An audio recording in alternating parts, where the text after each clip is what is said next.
Good morning everybody, I am Seema Kaushik and welcome back to this channel. आज का हमारा topic रहने वाला है कंपनीज मीटिंग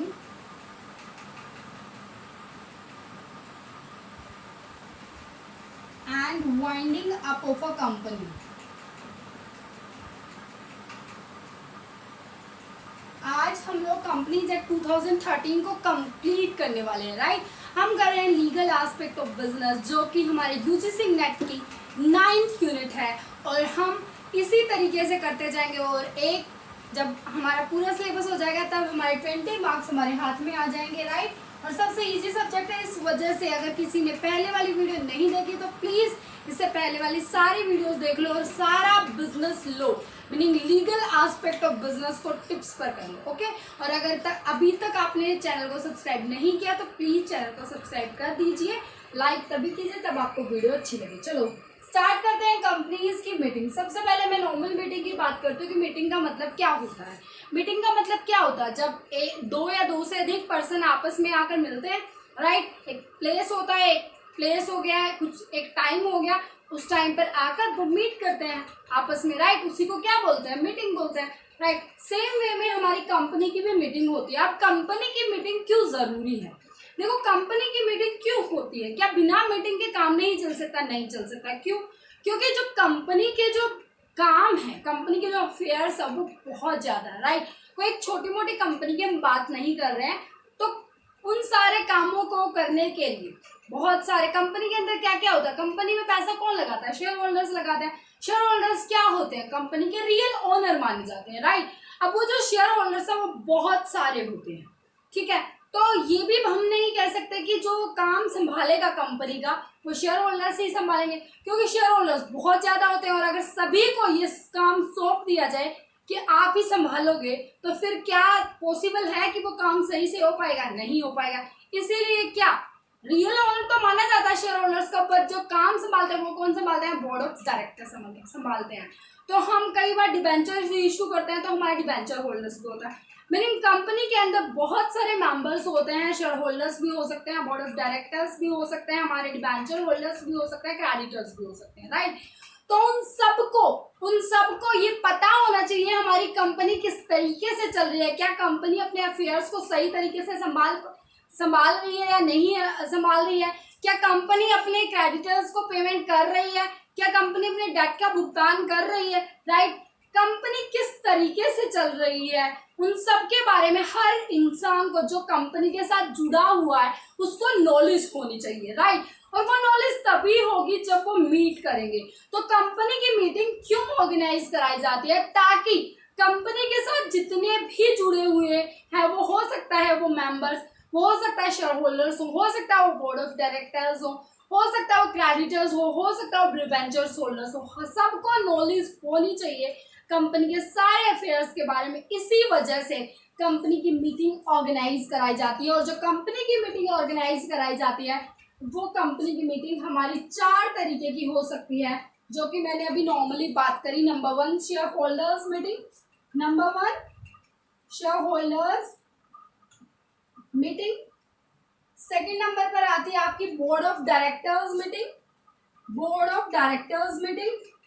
थर्ड नंबर पर आती है आपकी creditors meeting, creditors meeting. And fourth number पर आती है आपकी debenture holders meeting, debenture holders meeting.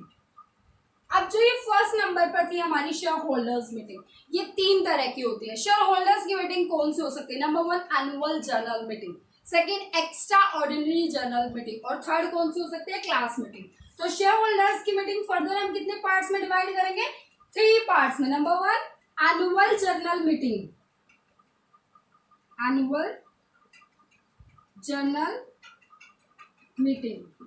Second number पर एक्स्ट्रा ऑर्डिनरी,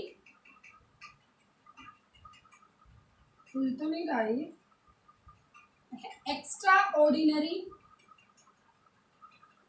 जनरल मीटिंग।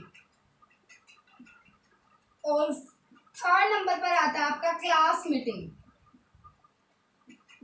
तो ये हम आज डिस्कस करेंगे कंपनीज मीटिंग के अंदर कंपनी मीटिंग के अंदर जो हमारा मेन मोटिव है आज कंपनी मीटिंग का, वो ये सारी मीटिंग डिस्कस करना है कि किस तरीके से ये मीटिंग होंगी। कंपनी की मीटिंग में आपकी शेयर होल्डर्स की मीटिंग होगी, बोर्ड ऑफ डायरेक्टर्स की मीटिंग होगी, क्रेडिटर्स की मीटिंग होगी, डिबेंचर होल्डर्स की मीटिंग होगी। लर्न कर लो, इतना इंपॉर्टेंट मैं नहीं कह रही हूँ, बट एक क्वेश्चन तो आता ही है ना। कंपनीज एक्ट 2013 से पिछली बार भी आया हुआ था, ठीक है। प्रोसीजर पूछा गया था कि किस तरीके से स्टार्टिंग से ये प्रोसीजर पूछा गया था कि पहले, मैं बाद में डिस्कस करूंगी आपको क्वेश्चन, पहले एक बार जल्दी से फटाफट ये देखो। Shareholders meeting, board of director meeting, creditors meeting और debenture holder meeting. Shareholders की मीटिंग 3 तरीके की होती है, annual general meeting, extraordinary general meeting और क्लास मीटिंग। एक एक करके डिस्कस करते हैं। चलो शुरुआत करते हैं हम अपने शेयर होल्डर्स की मीटिंग से। शेयर होल्डर्स की मीटिंग के अंदर हमारी सबसे पहले आती है annual general meeting. Shareholders meeting सबसे पहले नंबर पर आती है आपकी annual general meeting.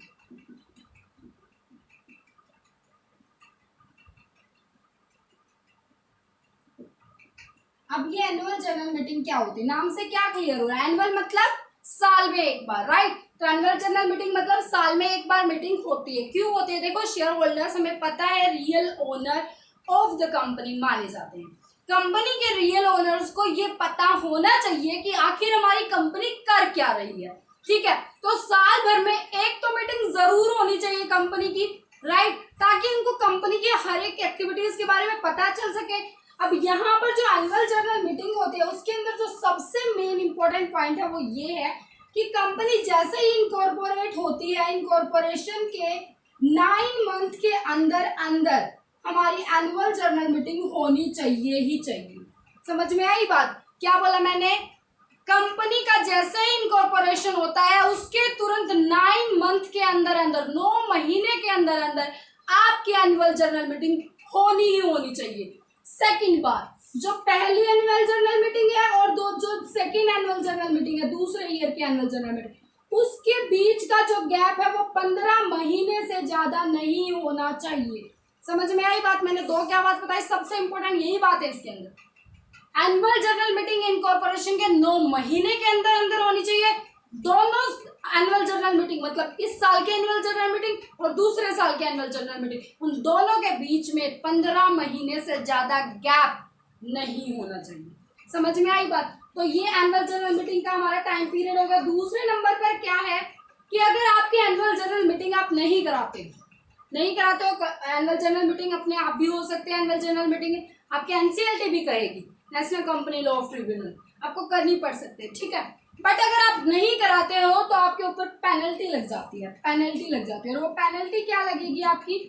Up to 1 lakh. और फिर भी अगर आप दोबारा से मीटिंग फिर भी आप लेट कर रहे हो तो आपके 5000 पर डे के हिसाब से आपके ऊपर, और पर डे मीनिंग जितना आप लेट करोगे उतना आपके ऊपर पेनल्टी लगती जाएगी। तो ये था हमारा एनुअल जनरल मीटिंग का, इतना ही लर्न करना, इससे ज्यादा करने की जरूरत नहीं है। सेकंड नंबर पर आता है आपका extra ordinary general meeting, EGM। क्या बोला मैंने? Extra ordinary general meeting, EGM। ये EGM क्या है, ये क्यों कराते हैं एक्स्ट्रा ऑर्डिनरी जनरल मीटिंग? देखो, सबसे इंपॉर्टेंट जो बात होती है एक्स्ट्रा ऑर्डिनरी जनरल मीटिंग की वो ये होती है कि जब आपको फ्रेश डिबेंचर्स इशू करने होते हैं तो आप एक्स्ट्रा जनरल मीटिंग ऑर्गेनाइज कराते हो। जब आपको बीच में ही, जैसे आप डिविडेंड पे कर रहे हो एनुअल जनरल मीटिंग में, आप डिविडेंड पे कर देते हैं, लेकिन अगर आपको इंटरमीडिएट डिविडेंड की पेमेंट करनी होती है तब आप extraordinary general meeting organise कराते हो, ओके। और सबसे इंपॉर्टेंट बात ये है एक्स्ट्रा ऑर्डिनरी जनरल मीटिंग के अंदर कि जब आप कुछ अल्टरेशन करना चाहते हो, जब आप MOA meaning memorandum of association और AOA meaning article of association में कुछ अल्टरेशन करना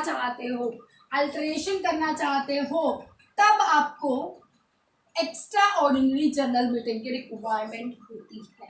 तो नॉर्मली समझ में आ गया extra ordinary general meeting meaning जब आप annual general meeting, 2 annual general meeting के बीच में कोई मीटिंग ऑर्गेनाइज कराते हो तो उसको बोलते हैं हम extra ordinary general meeting. Done, ठीक है। उसके बाद हम नेक्स्ट करेंगे अपनी बोर्ड ऑफ डायरेक्ट, नहीं, एक रह गया हमारा क्लास मीटिंग। क्लास मीटिंग क्या होती है, नाम से क्या क्लियर हो रहा है? जैसे हमारी कॉलेज में होती थी क्लास की मीटिंग बंक करने के लिए, वो बोलो कि नेक्स्ट पीरियड नहीं लग रहा, उससे नेक्स्ट पीरियड लगेगा, वो वाली मैम का है। नेक्स्ट पीरियड वाली मैम नहीं आए, उससे नेक्स्ट वाली मैम आई हुई है, लेकिन चलो जिस लेक्चर में वो मैम नहीं आए उस टाइम पे अपनी क्लास को इकट्ठा करते हैं और फिर क्या, नेक्स्ट लेक्चर हम नहीं लगाएंगे, भागो यहाँ से। वो क्या थी, हमारी क्लास की मीटिंग होती थी, राइट, जब हम पढ़ते थे अपनी ग्रेजुएशन में, पीजी में। तो यहाँ पर क्लास मीटिंग क्या होती है, देखो शेयर होल्डर्स की अपनी क्लास होती है, राइट। एक क्लास के अलग शेयर होल्डर्स हैं, दूसरी क्लास के अलग शेयर होल्डर्स हैं, अलग अलग क्लास के अपने अलग अलग शेयर होल्डर्स होते हैं, ठीक है। तो जो शेयर होल्डर्स होते हैं ना अपनी क्लास के, मीनिंग अलग अलग शेयर होल्डर अपनी अपनी अलग अलग क्लास की जब वो मीटिंग करता है तो उसको बोलते हैं क्लास मीटिंग। वो क्यों करते हैं? क्योंकि उनको क्या होता है, वो कन्वर्जन कराना चाहते होंगे, ठीक है। मीनिंग कोई जो इक्विटी शेयर होल्डर्स है वो डिबेंचर होल्डर्स में कन्वर्ट होना चाहते होंगे, डिबेंचर होल्डर्स इक्विटी में, ऐसे कन्वर्जन कराना चाहते होंगे, तभी तो वो मीटिंग करते हैं। तो ये नॉर्मल थी क्लास मीटिंग, मीनिंग जब अपनी अलग अलग पर्टिकुलर क्लास, मीनिंग इक्विटी वाले, डिबेंचर्स वाले, ये अलग अलग अपनी मीटिंग करते हैं तो उसको बोलते हैं क्लास मीटिंग। अब नेक्स्ट हमारा आता है that is board of directors meeting. Board of directors meeting,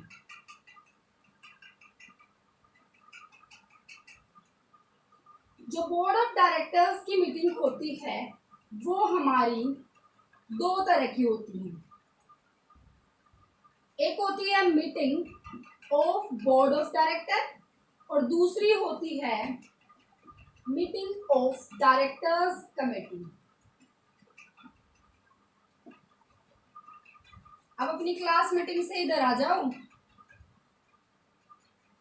कई क्लास की मीटिंग में भी खो रखे हो, याद आ गई होगी आपको बंक क्लास, राइट। अब अपनी क्लास बंक से इधर आ जाओ, हाँ इधर। बोर्ड ऑफ डायरेक्टर्स मीटिंग आपकी दो तरह की होती है, एक होती है आपकी meeting of board of director और दूसरी होती है आपकी meeting of directors committee. Meeting of directors committee. तो जो meeting of board of directors होती है वो क्यों होती है? सबसे पहली बात तो उसको कौन कर सकता है, डायरेक्टर्स की मीटिंग को कौन कर सकता है, पावर किसके पास है? सबसे पहला पॉइंट क्या है आपका, पावर किसके पास है। तो आप क्या बोलोगे, किसके पास पावर? डायरेक्टर्स की मीटिंग को ऑर्गेनाइज कराने का पावर किसी सिंगल डायरेक्टर को नहीं है, वो आपका कौन सा भी डायरेक्टर ऑर्गेनाइज करा सकता है। तो पावर आपके सारे डायरेक्टर्स के पास है, कोई भी ऑर्गेनाइज करा सकता है। सेकंड बात, पीरियड ऑफ मीटिंग।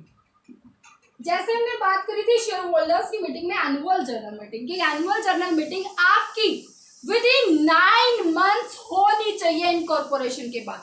यहाँ पर जो बोर्ड ऑफ डायरेक्टर्स की मीटिंग होती है वो ये कहता है कि बोर्ड ऑफ डायरेक्टर्स की मीटिंग आपकी जैसे ही इनकॉर्पोरेशन हुआ उसके तुरंत 1 महीने के अंदर अंदर आपकी एनुअल जनरल मीटिंग होनी चाहिए। और वहां पर मैंने नोटिस बताना भूल गई कि एनुअल जनरल मीटिंग का नोटिस शेयर होल्डर्स को 21 दिन पहले दे दिया जाता है। यहाँ पर बोर्ड ऑफ डायरेक्टर्स की जब मीटिंग होती है तो 7 दिन से पहले नोटिस देना अनिवार्य है, जरूरी है। समझ में आई बात? उसके बाद हम बात करेंगे, नोटिस भी हो गया हमारा, फिर आता है कोरम। कोरम क्या होता है? देखो कोरम क्या होता है, minimum number of board of directors, कितने तो आपकी मीटिंग में होने जरूरी है। समझ में आई बात? अगर इतने मेंबर नहीं होंगे तो आपकी मीटिंग मानी नहीं जाएगी। वो कैसे? कोरम होता है आपका 1/3 ऑफ टोटल जितनी स्ट्रेंथ है आपकी बोर्ड ऑफ डायरेक्टर्स की, और 2 board of director whichever is higher आपकी मीटिंग में होना कंपल्सरी है। बट एक बात याद रखना, इन केस जिस टाइम पर फिक्स टाइम और प्लेस पर आपकी मीटिंग ऑर्गेनाइज हो रही है उसके 1.5 आवर के बाद वो मेंबर्स नहीं आते हैं, कोरम इकट्ठा नहीं होता है, तो उसको आगे शिफ्ट कर दिया जाता है। उसी मीनिंग 1 वीक के बाद ऑर्गेनाइज कराई जाती है दोबारा उसी प्लेस पर उसी टाइम पर मीटिंग। फिर भी 1.5 आवर के बाद, घंटे के बाद अगर वो कोरम इकट्ठा नहीं होता, मीनिंग जितने मेंबर्स होने थे बोर्ड ऑफ डायरेक्टर्स इकट्ठे वो नहीं होते हैं, तो जितने भी प्रेजेंट होते हैं उनके साथ मीटिंग कर ली जाती है। चाहे single head board of director हो तब भी मीटिंग की जाती है, या फिर प्रॉक्सी भी वहां पर अलाउड होती है। समझ में आई बात? तो ये हो गया हमारा कोरम। उसके बाद हमारा क्या होता है, हाँ जी, कोरम के बाद हमारे मिनट्स, मीनिंग जो भी कंपनी के अंदर 30 दिन का रिकॉर्ड होता है, मीनिंग जो कंपनी के सेक्रेटरी होते हैं, जब मीटिंग ऑर्गेनाइज हो रही होती है तो सेक्रेटरी ऐसे मिनट्स में लिखते रहते हैं, ठीक है। तो वो सारे के सारे नोट डाउन करेंगे, फिर वो साफ साफ लिख देंगे। तो वो एक मिनट्स होते हैं जिसमें वो लिखते हैं, वो एक बुक होती है, उसी को मिनट्स बोलते हैं, ठीक है। तो उसके बाद हमारी आती है next meeting of directors committee, जो दो तरह की हो सकती है डायरेक्टर्स कमेटी की मीटिंग। एक तो हमारी परमानेंट कमेटी और एक होती है हमारी टेम्परेरी कमेटी। एक तो होती है हमारी परमानेंट कमेटी और एक होती है टेम्परेरी कमेटी।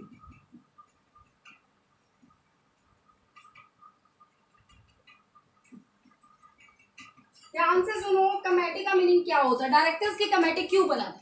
देखो कई बार कंपनी बहुत बड़ी होती है और उसके अंदर बहुत सारे डायरेक्टर्स होते हैं, तो इतने सारे डायरेक्टर्स की इकट्ठी तो मीटिंग हो नहीं सकती, तो उनकी कमेटी बना दी जाती है और उनकी मीटिंग होती है, उसी को बोलते हैं बोर्ड ऑफ डायरेक्टर्स की कमेटी की मीटिंग, ठीक है।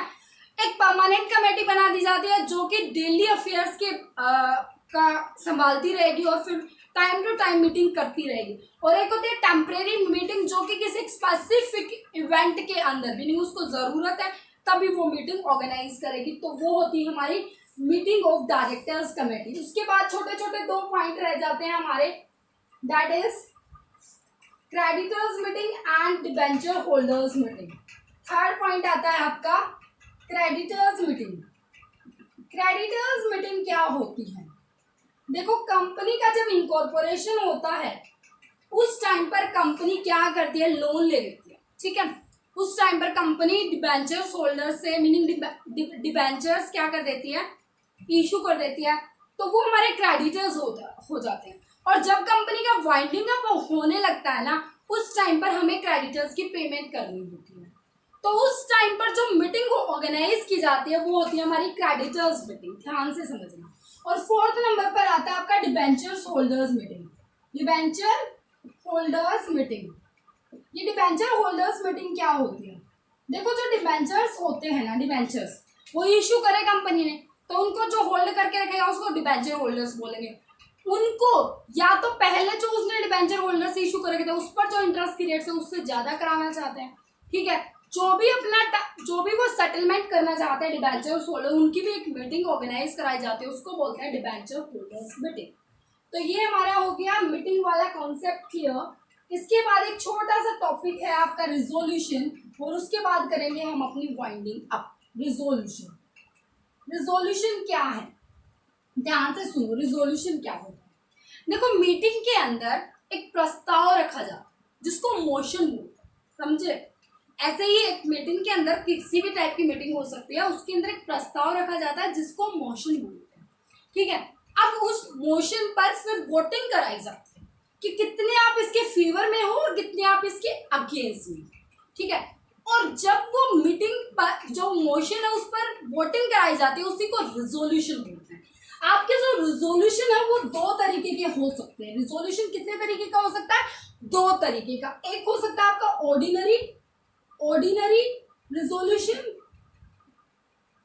और दूसरा हो सकता है आपका स्पेशल रिजोल्यूशन। देखो जब आपके मेंबर जो वोटिंग कर रहे हैं अगर किसी मोशन के फेवर में 51% से ज्यादा वोट आ जाते हैं तो उसको बोलते हैं ऑर्डिनरी रिजोल्यूशन। और जहां पर आपके 75% मीनिंग 2/3 या फिर 75% से ज्यादा यस आ जाता है, ठीक है, तो उसको बोलते हैं स्पेशल रिजोल्यूशन। बस इतना ही समझो। अब हमारा टॉपिक आता है वाइंडिंग अप का। वाइंडिंग अप कर रहे हैं हम अपनी कंपनी का, और कंपनीज एक्ट 2013 का भी वाइंडिंग अप ही कर देंगे, मीनिंग हमारा खत्म हो जाएगा कंपनीज एक्ट 2013। फिर नेक्स्ट टॉपिक करेंगे। हारो मत, फटाफट करो, ध्यान से, थोड़ा सा मतलब जुनून लेके आओ, ठीक है। स्टार्ट करते हैं अपना winding up. Winding up of a company. देखो मुझे पहले एक बार नॉर्मली बात बताओ, winding up of a company का मीनिंग क्या होता है। एक कंपनी है, क्या है, एक कंपनी है, उस कंपनी का जन्म लो के द्वारा होता है और उसकी जो वाइंडिंग अप होती है वो भी लो के द्वारा होती है। वो आम इंसान की तरह पैदा नहीं होती और आम इंसान की तरह मारी नहीं जाती, नहीं मरती, ठीक है। कंपनी का जन्म भी लो के द्वारा होता है और कंपनी का मरण भी लो के द्वारा होता है। तो जब कंपनी का मरण होता है, जब कंपनी की मृत्यु होती है, उसी को क्या बोलते हैं हम, winding up of a company बोलते हैं। ध्यान से सुनो, ठीक है।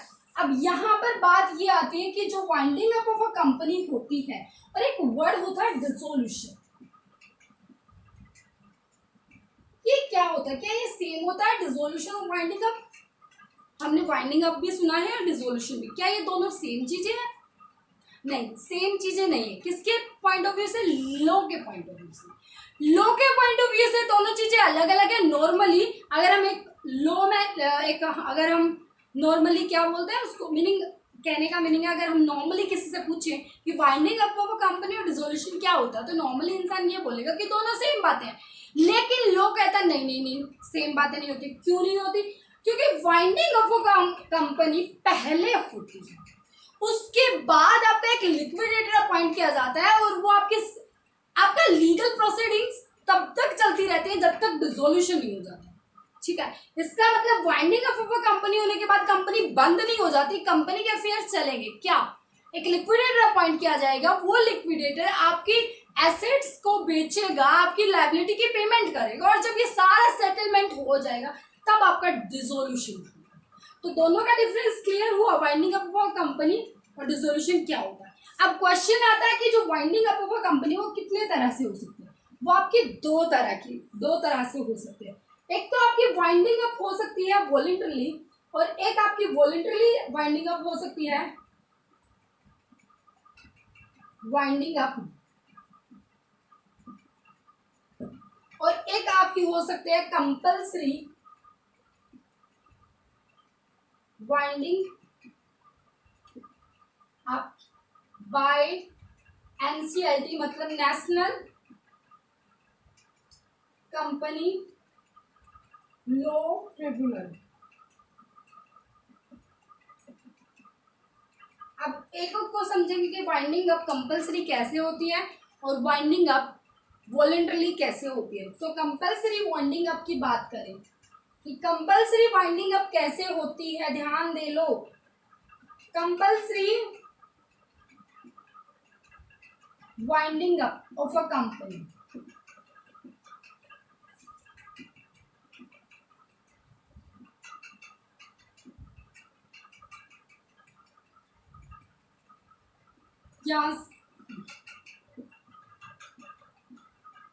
कंपल्सरी वाइंडिंग अप कब होगी? Winding up of a company by NCLT, national company law tribunal. National company law tribunal compulsory आपकी कंपनी को वाइंडिंग अप कर रहा है, तो क्या रीजन हो सकता है? सबसे इंपॉर्टेंट रीजन है कि special resolution of a company, special resolution of a company. अभी हमने बात करी थी रिजोल्यूशन की, स्पेशल रिजोल्यूशन मतलब 75% से ज्यादा। तो 75% से ज्यादा एक मीटिंग ऑर्गेनाइज हुई होगी और वहां पर मेंबर्स कह रहे हैं कि जी हमारी कंपनी को वाइंडिंग अप होनी चाहिए और 75% से ज्यादा लोग इस बात पर सहमत हैं, तो वहां पर आपकी कंपल्सरी वाइंडिंग अप हो जाएगी। किसके द्वारा? एनसीएलटी, मतलब नेशनल कंपनी लॉ ट्रिब्यूनल के द्वारा। सेकेंड आता है where the company act against the national interest, जहां पर आपकी कंपनी ऐसे एक्ट कर रही है जो कि आपके नेशनल इंटरेस्ट के बिल्कुल विरुद्ध है। जहां पर कंपनी ऐसा काम करती है वहां पर भी हमारा जो एनसीएलटी है, नेशनल कंपनी लॉ ट्रिब्यूनल, वो आपकी कंपनी को वाइंडिंग अप कर सकता है कंपल्सरी, ठीक है। उसके बाद जो हमारा थर्ड पॉइंट है that is winding up of a sick company, winding up of a sick company. Sick company का वाइंडिंग अप कैसे होता है कि कंपनी के वश में ही नहीं है, क्रेडिटर्स की पेमेंट करना वर्ष में नहीं है, कुछ भी करना वर्ष में नहीं है, तो फिर वो कंपनी चलती रहे नहीं, उसका कंपल्सरी वाइंडिंग अप हो जाता है।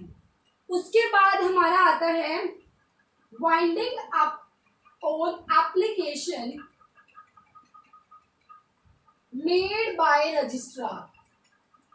मतलब आपका जो रजिस्ट्रार ऑफ द कंपनी होता है, जो हमने बात करी थी ROC, उसी ने एप्लीकेशन फाइल कर दी कि कंपल्सरी वाइंडिंग अप होना चाहिए, तो उस कंपनी का कंपल्सरी वाइंडिंग अप हो जाएगा बाय NCLT। ठीक है। एक हो सकता है कि डिफॉल्ट इन फाइलिंग, मतलब जो फाइनेंशियल ट्रांजैक्शन वो करती है कंपनी, वो उसको ROC के पास सबमिट कराना होता है, वो अगर नहीं सबमिट कराते हैं तब भी उसका कंपल्सरी वाइंडिंग अप हो जाता है। और एक हो सकता है इनेबल टू पे डेट, मीनिंग जो आपके डेट्स हैं उनको पे नहीं कर पाते, इनेबल हो जाते हैं, तब भी आपका कंपल्सरी वाइंडिंग अप हो जाता है। तो ये था कंपल्सरी वाइंडिंग अप। अब हम बात करेंगे वॉलंटरी वाइंडिंग अप की। और जो वॉलंटरी वाइंडिंग अप होता है वो आपका दो तरीके से हो सकता है। ठीक है, दो तरीके से कैसे हो सकता है? तो voluntary winding up, voluntary winding up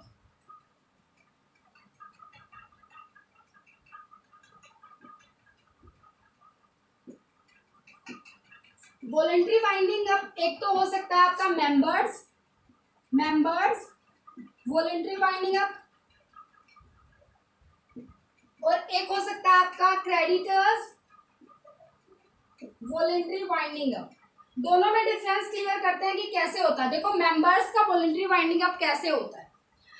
जब मेंबर्स ये कबूल कर लेते हैं, जब भी मेंबर्स ये डिक्लेरेशन दे देते हैं, स्टैट्यूटरी डिक्लेरेशन दे देते हैं कि हम एबल हैं कंपनी के डेट की पेमेंट करने के लिए, कंपनी के क्रेडिटर्स की पेमेंट करने के लिए, ठीक है, तो उस टाइम पर वो वॉलंटरी वाइंडिंग अप कर सकते हैं। और जैसे ही वो मेंबर्स, वो जो मेंबर्स हैं वो एबल नहीं हो पाते हैं, वो कंपनी के डेट की पेमेंट नहीं कर पाते हैं, तो क्रेडिटर्स वाइंडिंग अप हो जाता है। मीनिंग जो क्रेडिटर्स हैं वो वाइंडिंग अप कर देते हैं। ठीक है, क्रेडिटर्स ये कहेंगे हमारी पेमेंट नहीं कर रही। तो थोड़ा थोड़ा समझ में आया? इनको डिक्लेरेशन देना पड़ता है सोल्वेंसी का कि हमारी कंपनी सोल्वेंट है, और यहाँ पर कंपनी इंसोल्वेंट हो जाती है। उसके बाद यहाँ पर एक लिक्विडेटर या उससे ज्यादा लिक्विडेटर अपॉइंट कर सकते हैं, लेकिन क्रेडिटर्स वाइंडिंग अप में ये केवल एक लिक्विडेटर को अपॉइंट करेगा। तो ये नॉर्मली थी हमारी वाइंडिंग अप कैसे होती है। आज का चैप्टर खत्म, थोड़ा सा लेंथी हो गया होगा, आप टेंशन मत लो, एक बार और फटाफट इस वीडियो को देख लो।